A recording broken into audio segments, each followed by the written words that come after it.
뉴욕 증시는 한반도 리스크와 유럽의 재정 우려가 부담으로 작용하며 하락 마감했습니다. 다우지수는 0.85% 내렸습니다. 유럽 증시는 유로존 재정 위기가 스페인, 포르투갈 등 다른 국가로 확산될 것이라는 우려에 내림세를 보였습니다. 국제 유가는 유럽의 재정 위기 우려 확산에 따른 달러 상승 등의 영향으로 0.1% 내린 83달러 76센트로 장을 마쳤습니다. 미국 최대의 쇼핑 시즌인 추수감사절 연휴의 블랙 프라이데이에 지난해보다 더 많은 소비자가 매장을 방문했지만 매출은 소폭 늘어나는 데 그쳤다고 월스트리트 저널이 보도했습니다.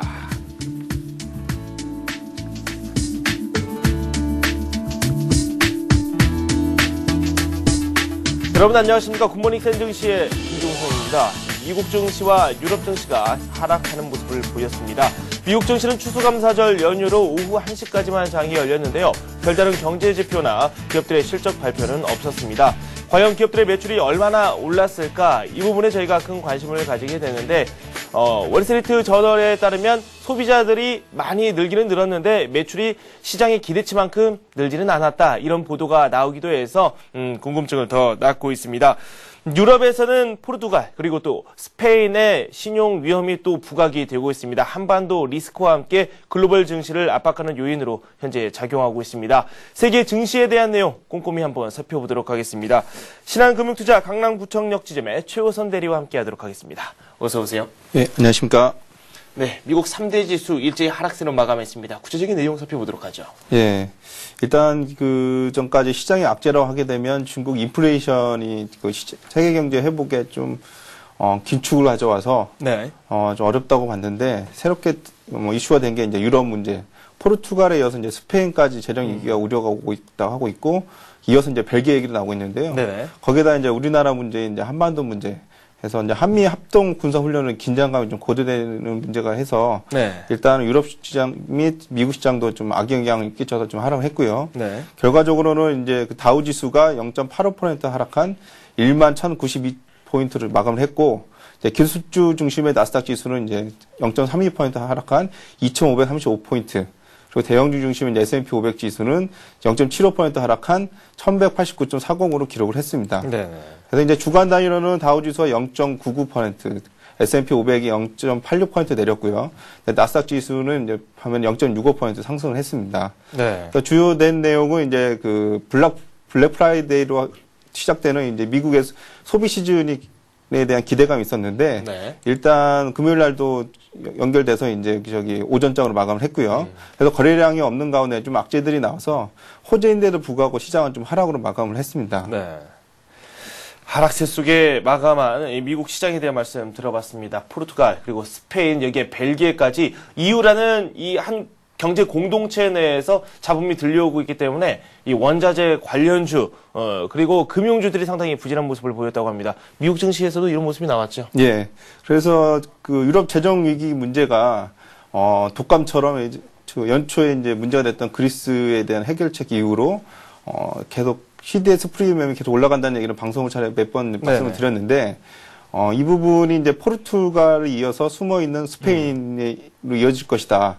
이런 얘기가 돌면서 이제 세계 경기의 회복에 대한 우려감이 좀 증폭이 됐고요. 네. 관련해서 이제 원자재 가격이 하락했고 이제 금융주가 일제히 하락을 했습니다. 네. 그래서 이날 그 주요 증시를 좀 내용을 보면 JP 모건 체이스랑 모건 스탠리가 1.6% 하락을 했고요. 네. 뱅크 오브 아메리카가 이제 1% 하락을 했고 글로벌 수요 위축에 의해서 이제 원자재주가 하락했는데 네. 알코와 세브론, 엑스모빌이 1% 하락으로 마감을 했습니다. 네, 구체적으로 이 금융주들의 낙폭까지 말씀을 해주셨습니다.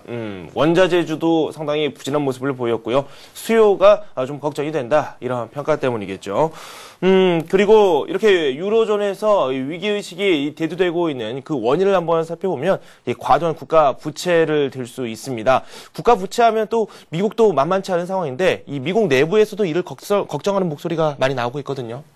예, 아주 미국이 돈을 많이 풀어가지고 네.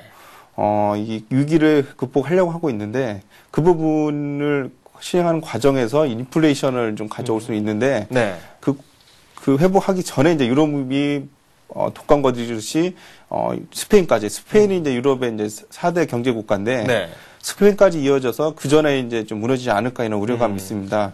그래서 미국의 이런 부채가 이어질 그 우려감이 어떻게 보면은 그런 관점 때문에 이제 달러를 많이 풀어서 네. 양적 완화 정책을 해서 부채의 어떤 실질적인 가치를 떨어뜨린다는 네. 미국 정부의 정책이 있었는데 이 부분은 이제 환율 전쟁으로 이어지고 있거든요. 네.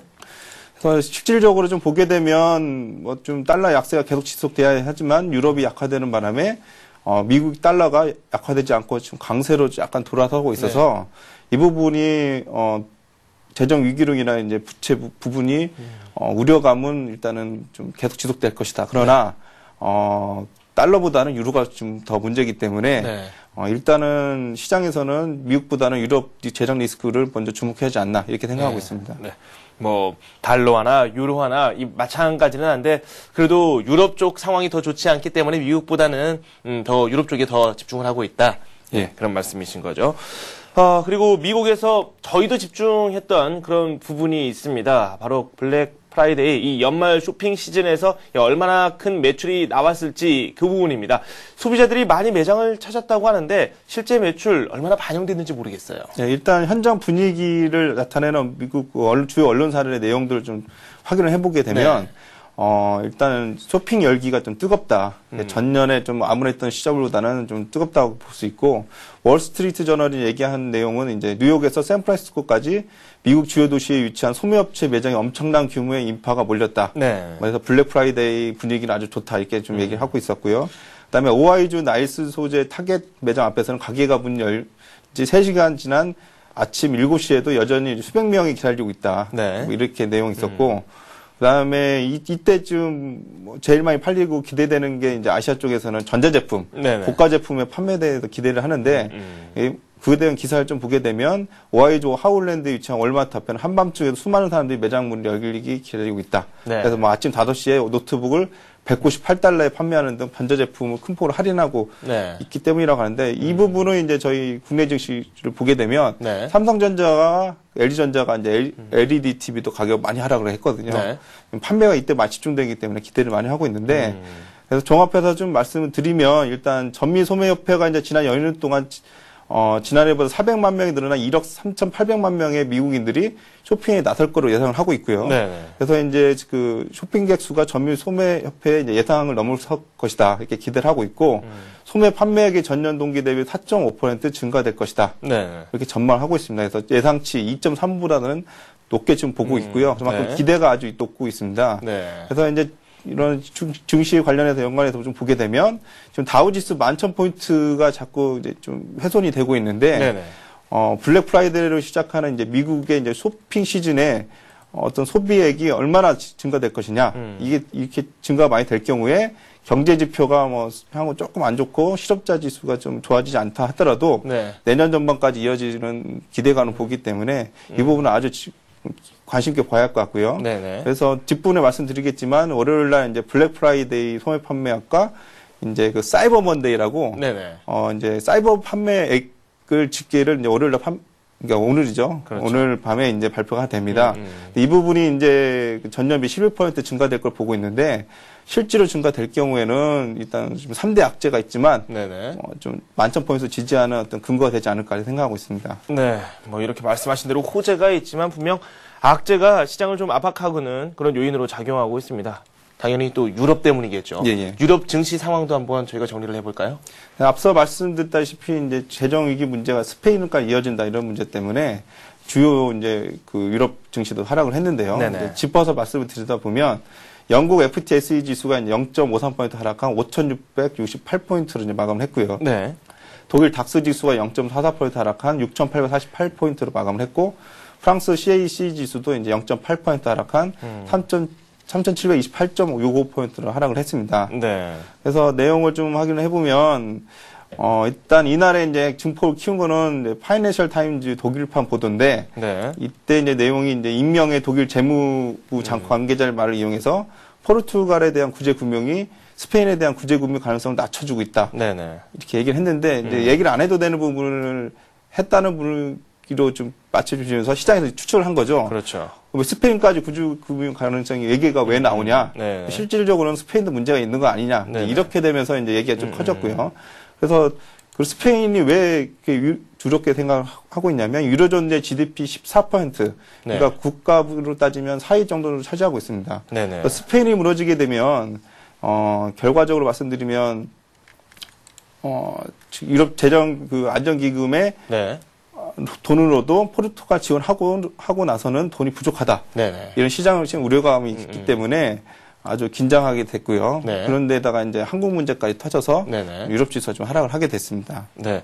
어떻게 보면 지난주에 저희가 살펴봤었던 내용 중에 하나인데 이 독일의 이 재무장관이 또 그런 이야기를 했었습니다. 유럽에서 이 기금을 조금 더 확충하는데 시장 참여국들의 참여가 더 있을 것이다. 이런 이야기를 했었는데 또 그와 또 맞물려서 생각하면 어떻게 보면 스페인, 포르투갈 뭐 이런 국가들 쪽으로도 구제금융 움직임이 감지가 되고 있지 않느냐. 이런 추측도 가능한 부분이 아닐까라는 생각을 한번 해봤습니다. 조금 더 구체적으로 한번 내용 살펴보도록 하겠습니다. 이 포르투갈 정부가 긴축안을 통과시켰다고 합니다. 구제금융에 대해서 외압이 있다 없다 이를 놓고도 참 논란이 뜨거운 것 같은데요. 어떻습니까? 일단 포르투갈 총리를 지낸 호세 마누엘 바로소 EC 위원장이 한 얘기가 이제 네. 중요한데요. 일단 보도는 완전히 부정했습니다. 일단 보도는 완전히 틀렸다. 포르투갈은 구제금융을 신청하지도 제안하지도 않았다. 이렇게 좀 다시 강조를 했습니다. 네. 지금 포르투갈 정부에 대해서 한번 말씀을 한번 들어봤고, 그래도 스페인 앞에서 말씀을 해주셨습니다. 유로존 이 4위 경제 대국이라고 말씀을 해주셨는데, 과연 이 포르투갈까지 위험이 전이가 될 것인지 그 부분에도 신경이 많이 쓰이는 부분인데요. 이 미국에서 나오는 이 블랙 프라이데이 이 호재를 막 눌러버렸다는 그 원인으로 지금 지목이 되고 있거든요. 그래서 이제 아까 말씀드렸다시피 이제 네. 유럽 IMF 마련한 이제 4,400억 정도의 유로 안정 기금이 포르투갈까지 만약에 이제 최악의 경우 지원하는 네네. 이후에 스페인까지 터지게 되면 미국도 지금 불안하고 있지 않습니까? 그렇죠. 네. 그래서 이렇게 되면은 EU 공동체가 유로존 자체가 이제 좀 해체될 가능성이 있다. 네. 그리고 거기에다 이제 중간에 그리스도 좀 다시 어렵지 않나 하면서 그리스도 만기 부채를 좀 연장해 줄 것이다 이런 기대감의 기사가 나왔는데 네. 일단 핵심은 스페인이 문제가 터지게 되면은 일단은 상황은 매우 안 좋게 된다 이렇게 그렇죠. 인식을 하시면 될 것 같습니다. 네, 알겠습니다. 국제 유가를 비롯해서 이 상품 시장에 대한 내용도 한번 살펴보도록 하겠습니다. 국제 유가가 하락했고 금값 역시 동조화되는 모습이 나왔습니다. 그래서 경기 위축 관련해서 이제 네. 유가가 좀 하락을 했고요. 그래서 네. 유가는 0.13% 하락한 83.73달러로 이제 마감했고 네. 금 가격도 소폭 하락을 했습니다. 네. 0.73% 하락한 1,363.6으로 좀 마감을 했고요. 네. 반면에 달러 인덱스는 0.76% 하락한 80.36% 올랐는데 일단 달러 가치 하락을 유도하고 있는데 미국의 심리와는 다르게 엔화와 이제 유로화가 약세가 되고 있고 더기에 원화도 우리나라 원화도 컨트리 리스크 때문에 좀 약해지고 있어서 네네. 일단은 미국의 재정 위기는 달러 강세 때문에 단기적으로는 큰 부각되는 건 아니고 주목해야 할 거는 유로 문제를 좀 주목해야 하지 않나 이렇게 생각하고 있습니다. 네. 이번 주 주요 일정을 한번 체크를 해봐야 되겠죠. 앞에서 언급을 해주셨습니다. 미국에서 블랙 프라이데이 이 결과에 대한 내용을 한번 짚어볼 수 있는 그런 지표가 발표가 된다고 말씀을 해주셨는데 이 밖에 기타 경제 지표 어떤 것들이 대기하고 있는지 한번 살펴보도록 하겠습니다. 네, 그래서 월요일 날 아까 말씀드렸다시피 네. 이제 블랙 프라이데이가 이제 그 내용은 알고 계실 거라 이제 생각하고 네네. 말씀드리는데 블랙 프라이데이 판매액과 이제 사이버 먼데 온라인 판매액이 이제 월요일 날 발표가 돼서 일단은 이 소비액이 이번 주말에 얼마나 팔렸나가 시장에 관심을 가질 것 같고요. 네. 그다음에 이번 주에 이제 주목해야 할 거는 고용 도양 지표와 고용 보고서 발표를 좀 주목을 해야 되는데 네. 1일 날 11월 ADP 이제 취업자 변동 지수가 발표가 되고요. 네. 3일 비농업 부분 고용 지수가 발표가 됩니다. 그리고 11월 실업률이 발표가 되는데 이 고용 지표가 좀 호전이 될 경우에는 아주 시장이 긍정적으로 이어질 것 같습니다. 네. 그래서 좀 종합적으로 말씀드리면 이제 고용 지표가 이제 민간 부분 고용이 증가세를 지속한 가운데 전월에 이어서 이제 비농업 부분이 늘어날 것을 전망이 되고 있어서 네네. 일단은 월가 전문가들은 이제 비농업 고용 부분이 16만 5천 건 늘어난 반면에 실업률은 이제 9.6% 유지할 것으로 예상이 돼서 네네. 일단 시장에서는 긍정적으로 보고 있고요. 그다음에 화요일 날은 이제 케이스 실러 주택 가격 지수가 발표가 되고 네. 시가 구매자 관리 지수, 소비자 신뢰 지수가 공개가 됩니다. 그래서 이제 전반적으로 보게 되면 주요 경제 지표들이 비교 시점인 전월에 비해서 개선된 모습을 좀 보여주고 있는데 네네. 제조업 지표는 일단 회복세가 둔화되고 있는 최근의 추세를 다시 한번 확인할 것을 보여주고 있고요. 네. 그래서 여기 가운데 이제 그 미국 지역 연방준비위원회 경기 판단을 모은 베이지북이 다음 달 1일 발표가 됩니다. 네. 그래서 이제 베이지북에서 내년도 전망, 앞으로 단기 전망과 이제 중장기 전망을 어떻게 얘기하냐에 따라서 지금 현재 그 주요 글로벌 은행들이 이제 발표하고 있는 세계 경제 내년 성장에 관련해서 네. 시장을 좀 긍정적으로 볼 것이냐 이런 견해가 이제 좀 시장에서 여론으로 좀 형성되지 않을까 이렇게 생각하고 있습니다. 네. 베이지북이 1일날 발표가 된다라는 말씀까지 한번 정리를 해봤습니다. 지금까지 신한금융투자 강남구천역 지점의 최우선 대리와 함께했습니다. 고맙습니다. 감사합니다.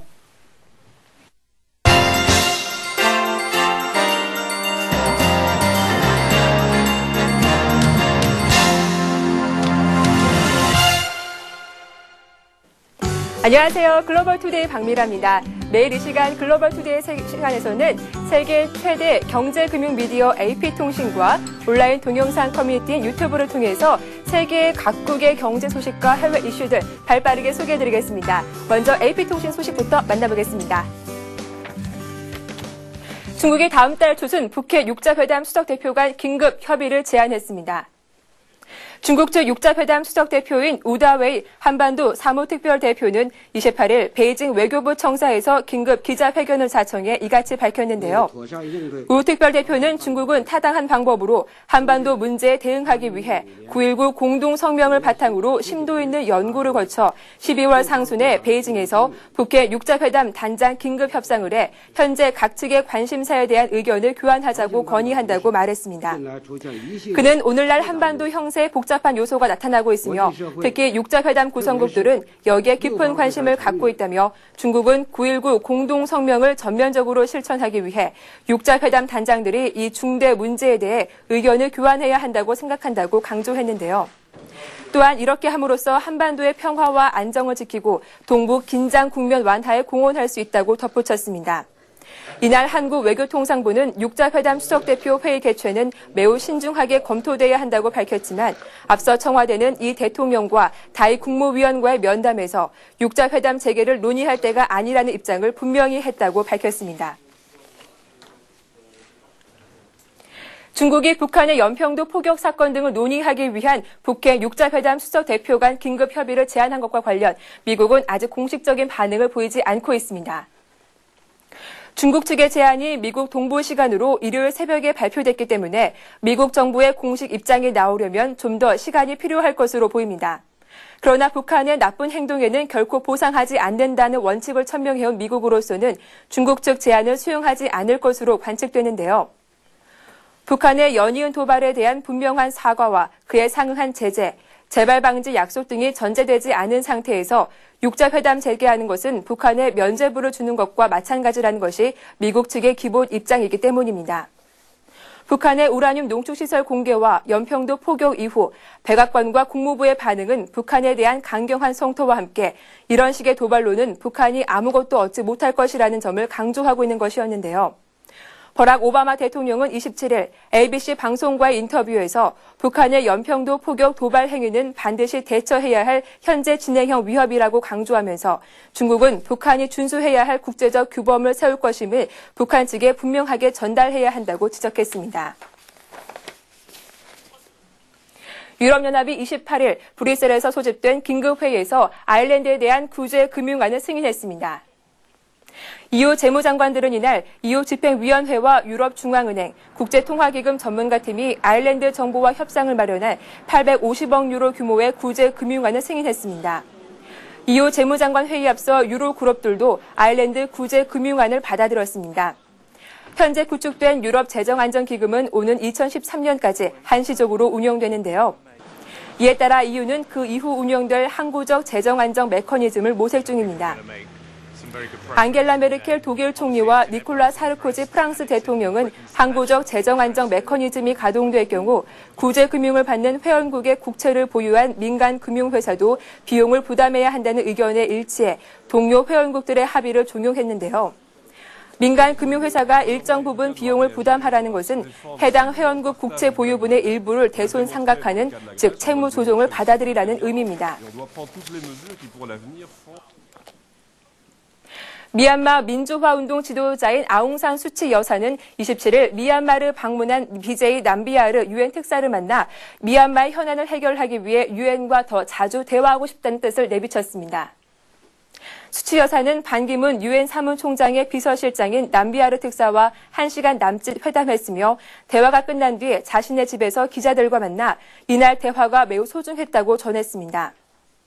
그는 그러나 한 번의 만남은 충분하지 않다. 나는 이것이 앞으로 있을 많은 국제기구들과의 대화들 중 처음이 되길 바란다. 나는 우리가 직면한 문제들을 해결하기 위해서는 더 많이, 더 자주 만나야 한다고 생각한다고 말했는데요. 이번 주말 이틀간의 일정으로 미얀마를 찾은 남비아르는 이날 미얀마 외교부 장관과도 만난 것으로 알려졌습니다. 한 외교 소식통은 남비아르가 군정의 후원을 받고 있는 통합단결발전당 당수를 만날 예정이라고 전했는데요. 그러나 미얀마 군사 정권의 한 관계자는 남비아르가 이번 방문 기간에 수도 네이피도를 방문하지는 않을 것이라고 밝혔습니다.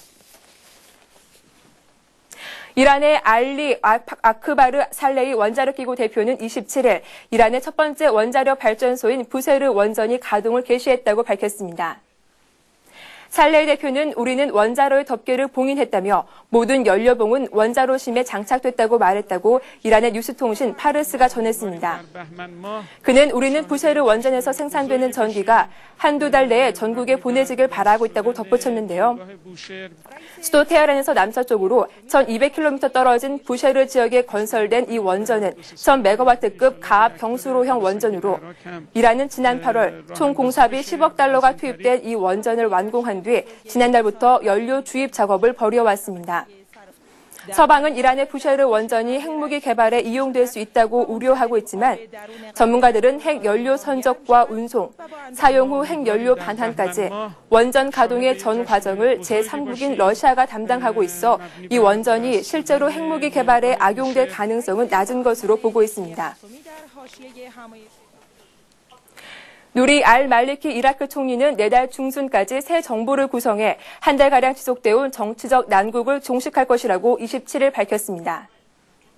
말리키 총리는 이날 바그다드에서 기자회견을 열고 장관 지명 문제와 관련해 각 정파와 아직까지 합의한 것은 없지만 12월 중순까지는 새 정부를 반드시 구성하겠다고 말했는데요. 그의 이 같은 언급은 잘랄 탈라비니 대통령에 의해 총리에 지명된 지 이틀 만에 나온 것입니다. 두 번째로 총리를 맡게 된 말리키는 총리 지명과 함께 30일 내에 내각 구성을 마쳐야 하는 임무를 부여받았습니다. 그에 대한 총리 지명은 이달 초 각 정파 간의 권력 배분에 관한 타협에 따라 이루어졌는데요. 그는 이와 함께 미군 철수는 이라크군이 치안 유지 능력을 갖춤에 따라 예정대로 2011년 말까지 이루어질 것이라고 말했습니다. 이런 입장은 그가 총리 지명 이후 미군 철수 문제와 관련해 처음 밝힌 것입니다.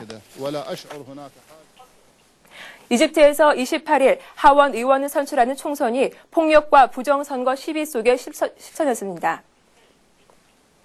이날 오전 8시부터 전국 254개 선거구에서 시작된 총선 투표에서는 전체 하원의석 518석 중 508석의 주인이 가려지며 나머지 10석은 호스니 무바라크 대통령이 지명하게 되는데요. 이집트 보안당국이 최대 야권 그룹인 무슬림 형제단 지지자 1,300여 명을 체포한 가운데 치러진 이번 선거에서는 집권 여당인 국민민주당이 압승을 거둘 것으로 전망됩니다. 투표일인 이날 이집트 곳곳에서는 경찰과 야권 지지자들 간의 충돌이 빚어졌는데요. 이집트 북부의 나일 삼각주에 있는 가르비아 지역에서는 야당 후보 지지자들이 투표 참관이 저지된 데 대해 항의 시위를 벌이다가 경찰과 충돌했습니다. 투표 하루 전인 27일 밤에는 카이로의 마타리아 지역에 출마한 무소속 후보의 아들이 아버지의 포스터를 부착하다가 괴한이 휘두른 흉기에 찔려 숨지는 사건이 벌어지기도 했습니다. 이번 선거에는 여야 후보 5,064명이 출마했으며 유권자는 4,100여만 명으로 투표 결과는 오는 29일 나올 예정입니다.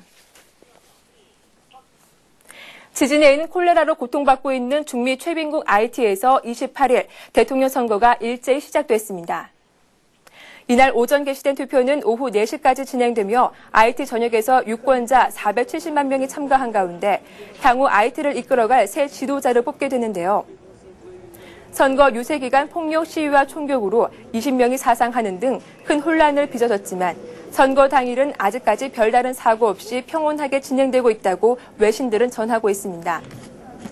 선거 전 여론조사에서는 야당 후보이자 전 대통령 부인인 미를란드 마니가와 주드 셀레스틴 집권당 후보가 각각 1위와 2위를 차지하며 경합을 해왔지만 두 후보 모두 이날 선거에서 과반 이상을 득표치 못하며 내년 1월 있을 결선 투표에서 다시 만날 것이라는 관측이 우세한데요.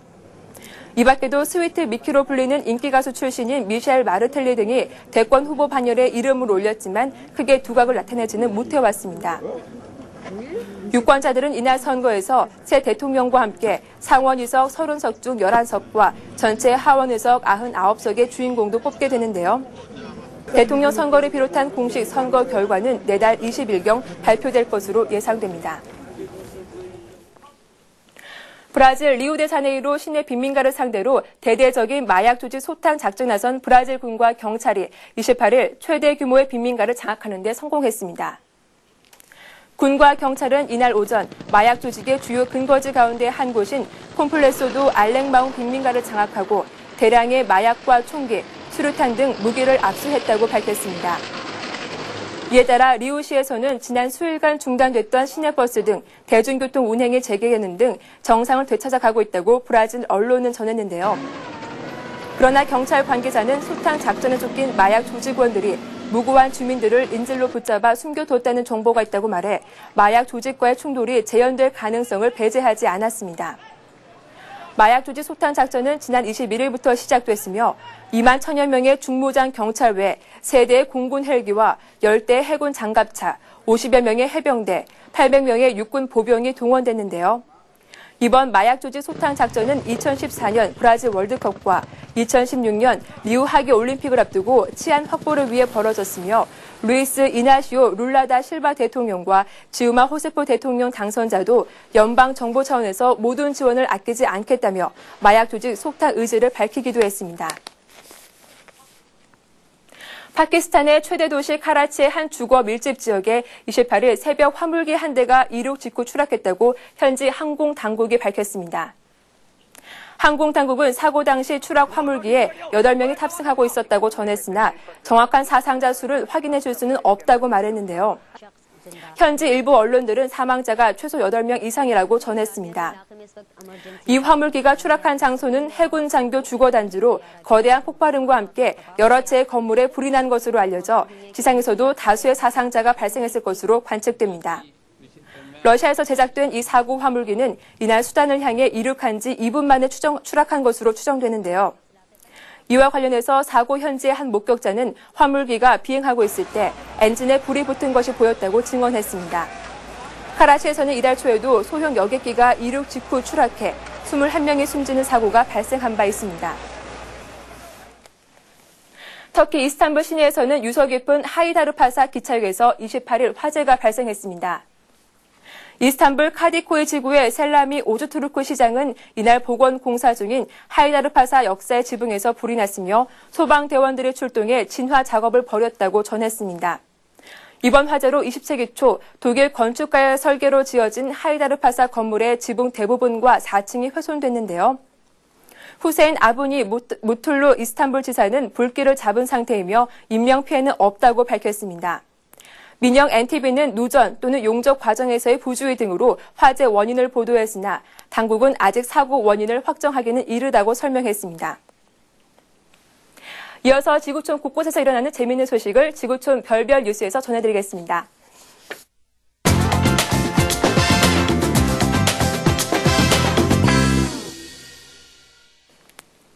중국에서는 주인을 대신해 시장을 보는 개가 등장해 화제가 되고 있습니다. 이 충견의 이름은 덩덩이라고 하는데요. 애완견 덩덩의 주인인 장태강은 현재 중국 남부 창사시에 살고 있습니다. 이 남성은 자신의 애완견인 덩덩이 1살 때부터 시장에 갈 수 있도록 훈련을 시켰다고 하는데요. 덩덩은 특별 제작된 장바구니를 착용하고 시장에 가서 주인이 원하는 물품을 정확하게 사서 돌아옵니다. 이 장바구니는 덩덩을 위해 특별 제작된 것인데요. 몸에 꼭 맞춘 벨트 양쪽에 봉투를 매달아 제작됐습니다. 주인인 장태강은 평소 덩덩이 입으로 물건을 전해주는 것을 좋아한다며 덩덩이의 평소 습관을 잘 훈련시켰다고 합니다. 이런 똑똑한 강아지, 여러분들도 탐나시죠? 힌두교에서는 코끼리를 지혜와 재물의 신으로 신성하게 여기는데요.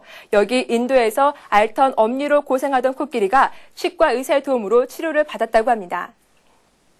인도 케랄라주에서 앓던 엄니로 고생하던 코끼리가 치과 의사들의 도움으로 건강한 엄니를 얻게 됐습니다. 이 코끼리는 27세 수코끼리로 상아가 갈라져 감염 우려가 높은 상태였는데요. 2시간 30분 동안 시술을 받으면서 마취를 받지 않았지만 이 코끼리는 굉장히 협조적이었다고 담당 의사들은 전했습니다. 지난 5년간 앓던 이빨을 치료하는 걸 알았나 본데요. 인간에게 하는 시술과 크게 달랐던 점이 무엇이냐는 질문에 엑스레이를 사용할 수 없었다고 담당 의사는 말했는데요. 시술을 받고 난 코끼리는 어금니를 회복한 이후 훨씬 행복해 보였다고 합니다. 이 코끼리의 주인은 엄니가 완전히 회복됨에 따라 힌두 축제에도 등장할 수 있게 됐다며 기뻐했는데요. 세계에서 가장 큰 치아 치료에 성공한 만큼 오래오래 건강한 치아를 유지했으면 좋겠습니다. 뉴욕에서 만난 백인과 함께 프로포즈를 하는 한국인 영상이 유튜브를 비롯한 동영상 사이트에서 화제가 되고 있습니다. 그 주인공 함께 만나보시죠. 이 동영상을 제작한 주인공은 정상구 씨. 인터넷에서는 김치군이라는 필명으로 세계 여행기를 나누는 블로거인데요. 올해 7월 렌터카를 이용한 100일간의 미국 여행 프로젝트 중 뉴욕에서 이 동영상을 제작했습니다. 바로 100일 동안 떨어진 여자친구에게 한국에 돌아가 프로포즈를 하기 위해서였다고 하는데요. 뉴요커들에게 화이트보드와 필기구를 내밀고 프로포즈 문구를 적어달라고 하는 건 생각만큼 쉬운 도전은 아니었는데 첫 문구를 적어준 커플 이후 용기를 얻고 이후 100명의 외국인에게 프로포즈 문구를 받았습니다. 동영상에는 뉴욕 경찰, 호텔 종업원, 연인과 부부, 관광객들이 행복한 미소를 지으며 축복의 메시지를 보내고 있는데요. 예스라고 대답하세요. 그와 결혼하세요. 상구는 당신을 사랑합니다. 라는 문구들이 영화처럼 지나갑니다. 동영상을 본 많은 네티즌들은 아름답고 감동적인 프로포즈라며 찬사를 보내고 있습니다. 그렇다면 이 감동의 프로포즈, 그 결과는? 그렇죠. 이 아름다운 고백을 거부할 여성이 있을까요? 김치군 행복하세요.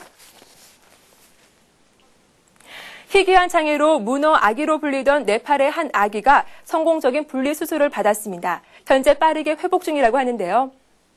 어머니 뱃속에서 기생 쌍둥이의 팔과 다리가 몸에 붙은 채 탄생한 네팔의 한 아기가 기적적으로 분리수술에 성공했습니다.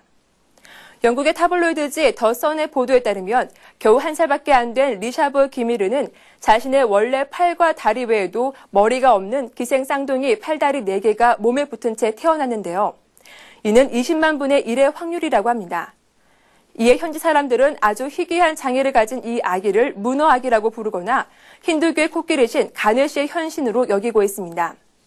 그러나 비정상적인 몸으로 생명을 이어나가기 힘들게 되자 국제 아동단체인 맨딘 키즈 인터내셔널과 미국 LA 아동병원의 소아과 전문의 제임스 스테인 박사가 수술을 하겠다고 나섰는데요. 어려운 수술이었지만 성공적으로 마무리됐고 기미르의 배에 붙어 있었던 기생 쌍둥이의 팔다리 4개는 잘려나갔습니다. 수술 후 기미르는 빠른 회복을 보이고 있습니다. 독일에서는 어마어마한 고기가 낚였습니다. 길이가 2.5m 이르는 초대형 넙치인데요. 독일의 한 낚시꾼이 아이슬란드 서부 블론가르피 피오르드 지대에서 길이 2.5m에 무게가 220kg에 나가는 초대형 넙치를 잡았다고 영국 메트로지가 보도했습니다. 이 넙치는 25,000파운드, 우리 돈으로 약 4,550만 원을 호가할 것으로 추산되는데요. 군터 한젤이라는 이 낚시꾼은 2시간 15분 동안 낚싯대를 붙잡고 사투를 벌인 끝에 이 대형 넙치를 물 밖으로 끌어내는 데 성공했습니다. 이 넙치를 들어올리는 데 무려 5명의 남성이 동원됐는데요. 한젤은 평생 낚시를 해왔지만 이처럼 큰 고기를 잡은 것은 처음이라며 기뻐했습니다. 이번에 한젤이 낚은 대형 넙치는 지금까지 기록된 넙치 중 최대 크기로 종전 기록에 오른 210kg짜리 넙치를 제치고 1위에 올랐습니다. 헬리벗으로 불리는 이 대형 넙치는 그린란드에서부터 바렌츠에 이르는 북방 해양에 서식하며 최대 50년간 사는 것으로 알려졌습니다. 빠르게 성장하는 중국을 단적으로 보여주는 동영상이 있어 화제가 되고 있습니다. 6일 만에 15층짜리 호텔 건축도 가능하다는 걸 보여주고 있는데요. 이 호텔은 지난 6월 중국 후난성 청도 창사에 들어선 신팡조 호텔인데요. 건축 전 과정을 촬영해 2분여의 빠른 속도로 돌린 동영상에는 골조가 올라가고 외벽 장식까지 마치는데 정확히 136시간밖에 걸리지 않은 사실이 명확히 기록되어 있습니다. 기존기 대6대가 밤낮 없이 움직이며 골조 공사를 마치는데 46시간, 외벽 장식 및 내부 인테리어를 끝내는데 90시간이 걸렸습니다. 6일이면 호텔 한 채를 지을 수 있다는 제목의 동영상이 유튜브에 오르자 전 세계 누리꾼들은 놀라움을 감추지 못했습니다. 한 누리꾼은 여행을 떠났다가 일주일 만에 돌아왔는데 집 앞에 15층짜리 건물이 들어선다면 얼마나 놀라겠는가라며 가히 공포스러운 속도라고 말했는데요. 이처럼 인터넷상에 중국의 건축 실력과 효율을 자랑하는 댓글이 있는가 하면 한편으로는 부실공사 의혹을 제기한 네티즌들도 있어 뜨거운 공방을 펼치기도 했습니다. 빠른 것도 좋지만 무엇보다 안전이 가장 중요하다는 사실 중국인들도 잘 알고 있겠죠? 오늘 글로벌 투데이에서 준비한 소식은 여기까지입니다. 내일 이 시간 생동감 넘치는 지구촌 소식으로 다시 인사드리겠습니다. 고맙습니다.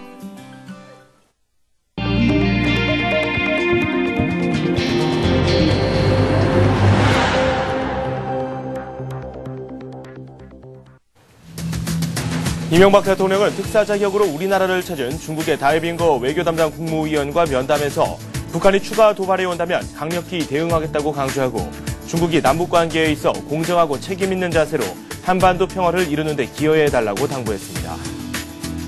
북한의 군사 도발과 한미 서해 합동 훈련 등의 영향으로 우리나라의 신용부도 위험을 나타내는 5년 만기 외국 환평형 기금 채권 신용보도 스와프 프리미엄은 전일보다 13.19 베이시스 포인트 급등한 112.69 베이시스 포인트로 마감했습니다. 미국과 중국의 환율 갈등이 고조되던 9월 이후 처음입니다. 한국과 미국이 오는 30일부터 이틀간 자유무역협정 쟁점 현안 해결을 위한 추가 협상을 재개합니다. 관계부처 합동으로 마련된 우리 측 정부 대표단에 농림수산식품부 관계자가 참가하지 않은 점으로 미뤄 쇠고기 이슈는 협상 테이블에 오르지 않을 것으로 관측됩니다. 유동성 공급 증가에 따른 시장금리 하락의 영향으로 시중은행들의 신규 예금금리 대출금리가 내림세로 돌아섰습니다. 특히 예금금리가 대출금리보다 큰 폭으로 내리면서 예대금리 차는 2개월 연속 확대됐습니다. 현대자동차가 중국 현지 연 100만 대 생산체제를 구축하기 위한 제3공장 건설에 착수했습니다. 네, 오늘의 이슈앤 이슈는 서울경제신문 이종배 기자와 함께하도록 하겠습니다. 어서 오세요. 예, 안녕하십니까.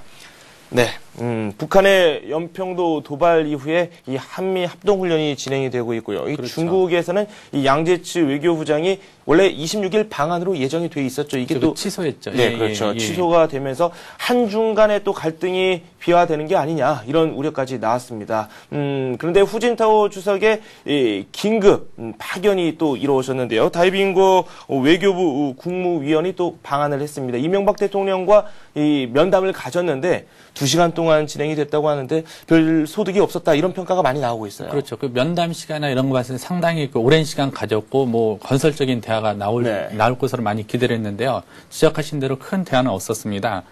사실 그 현재 그 연평도 도발에 대한 그 중국의 입장에 대해서 우리나라는 물론 그 미국, 일본 등지에서 많은 그 비난을 하고 있는데요. 이명박 대통령은 이날 그 특사 자격으로 한국을 찾은 그 다이빙거 그 중국 외교 담당 국무위원에게요. 북한이 추가로 도발을 해온다면 강력하게 대응하겠다 좀 밝혔고요. 또 중국 정부가 남북 관계에 있어 보다 공정하고 책임 있는 자세로 그 한반도 평화를 이루는 데 기여달라고 이제 부탁을 했습니다. 하지만 이 같은 이 대통령 지적에 대해 그 다이빙거 중국 국무위원은 그 연평도 사태에 대해 그 한국 측 희생에 외도 위로를 표한다. 그다음에 또 그 남북한 평화를 위해 그 상황이 악화되지 않도록 노력하겠다고 밝혔는데요. 한마디로 뭐 북한의 그 연평도 도발에 대해 그 어떤 그 중국의 구체적인 입장을 내놓기보다는 그 상황 악화 방지, 그러니까 종전 입장을 거듭 강조했다고 볼 수 있을 것 같습니다. 뭐 일단은 그 중국이 이번 연평도 도발에 대해서요, 그 어떤 입장을 견지해 나가는가도 좀 관심사가 될 것 같습니다.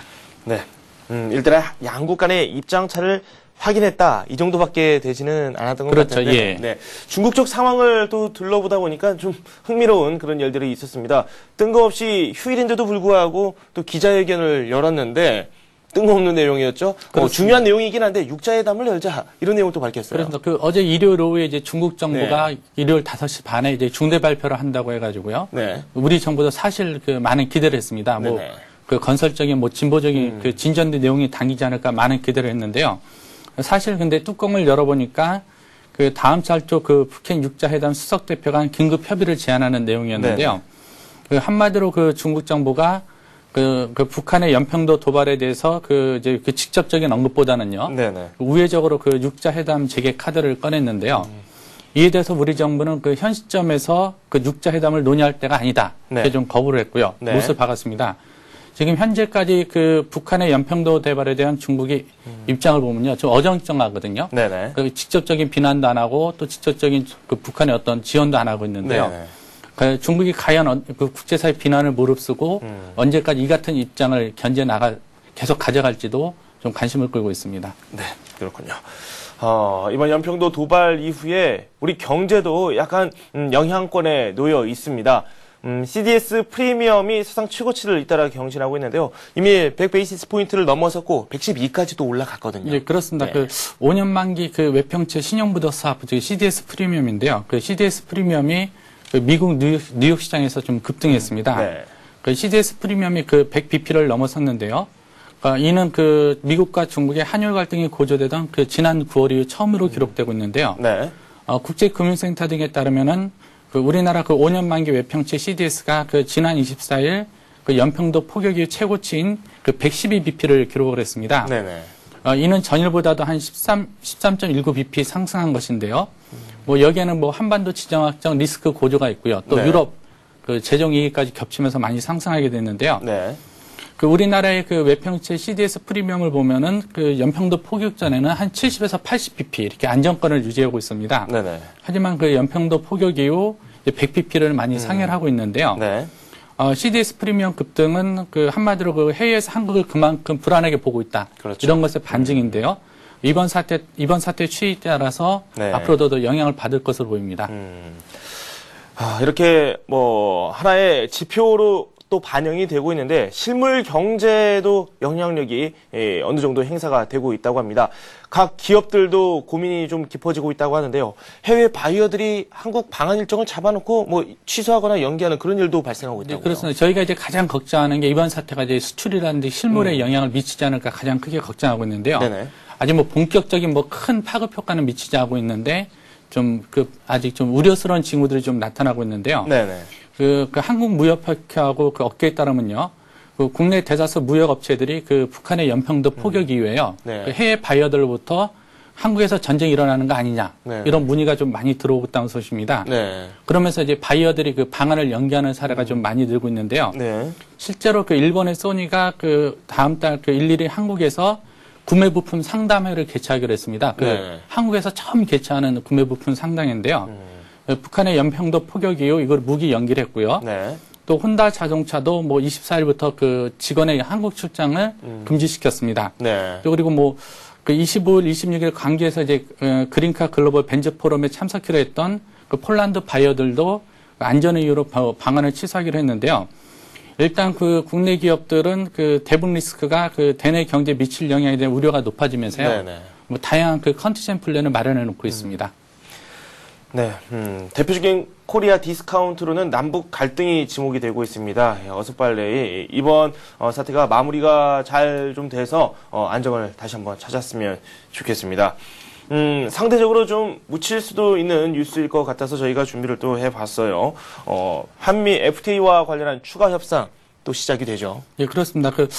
한미 FTA 추가 협상이 오늘 30일부터 미국 워싱턴에서 좀 열리게 되는데요. 네네. 사실 G20 정상회의가 끝나지 얼마 되지 않은 상황에서 열려가지고 좀 많은 기대를 하고 있는데요. 지난번 이제 G20 회의 기간 때 타협을 시도했지만 합의점을 못 찾았는데요. 네네.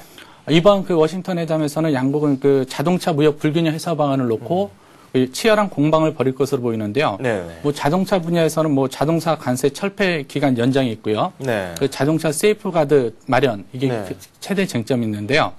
다만 이제 그 농림산부 대표가 참석하지 않은 것으로 봐서는 쇠고기는 입양 협상에 좀 제외된 것으로 좀 알려지고 있습니다. 네네. 근데 문제는 이제 이번 합의 과정에서 그 합의에 이르더라도요. 그 기존 그 FTA 협정문 수정이 이루어질 경우에 또 비준 과정에서 또 다른 논란이 예상되고 있다는 점입니다. 네. 그렇군요. 이번에는 시선을 국내 경제 쪽으로 다시 한번 돌려보도록 하겠습니다. 대출 금리가 좀처럼 내려가지 않는 데에 비해서 예금 금리는 참 빨리 내려가는 것 같다라는 생각이 들었는데 그렇죠, 예. 이유가 다 있었더군요. 그렇습니다. 그 대출 금리하고 예금 금리 차를 저희가 예대 금리 차라고 네. 하는데요. 그 예대 금리 차가 8개월 만에 이제 최고치를 기록했는데요. 네. 이면에 그 은행들이 그 대출 금리는 그대로 유지하면서 그 예금 금리를 이제 낮추면서 이런 상황이 나타나고 있는데요. 네. 그 예대 금리 차가 그 지난 10월에는 한 2.76%를 기록했습니다. 네네. 근데 지난 전달보다도 그 0.04% 확대되면서 그 예대 금리가 계속 오르고 있는데요. 한마디로 그 예대 금리 확대는 은행들의 입장에서는 수익성을 확보할 수 있겠지만요. 네. 반대로 이제 이제 일반 그 소비자 입장에서는 많은 좀 어려움을 겪게 되는데요. 네. 이번 이 은행들이 그 예대금리 차를 이용해서 더 많은 이익을 벌고 있다. 좀 이런 비난이 좀 나오고 있습니다. 네. 서민들 입장에서는 좀 씁쓸하지 않을 수 없는 그런 뉴스였습니다. 저희가 마지막으로 이번 주 주요 일정을 좀 살펴보도록 하겠습니다. 경제 이슈들이 상당히 많아요. 그렇습니다. 이번 주는 가장 큰 이슈가 이제 서해에서 한미연합훈련이 본격적으로 열리는데요. 네네. 그러면서 이 한미연합훈련이 열리면서 한반도 긴장감이 좀 최고조에 달할 것으로 보이고요. 네. 이런 가운데 그 산업활동 동향하고요. 그 네. 소비자 물가 동향 등 그 주요 경제 지표들이 발표될 예정입니다. 네네. 뭐 첫날인 29일에는요. 그 국회 기획재정위가 그 조세 소위원을 열어서요. 그 외국인 채권 투자에 과세하는 그 소득 법인세법 개정안에 대해서 그 최종 결론을 도출할 예정이고요. 네. 또 한국은행은 이날 11월 그 기업경기 그 실사지수를 발표할 예정입니다. 네.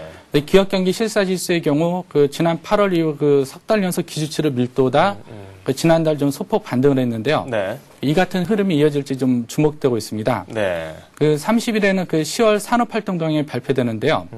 그 9월 산업활동 동향에서는 그 생산과 소비, 투자 등 그 전 부분의 그 세 개 지표가 하락을 했는데요. 네. 그 경기 회복세가 둔화된 거 아니야 이런 좀 평가가 나왔는데요. 네. 10월에는 그 어떤 흐름을 이어갈지가 좀 관심이고요. 네. 또 30일에는 앞서 말씀드린 그 한미 FTA 그 추가 협상이 이제 미국 워싱턴에서 열리겠습니다. 네.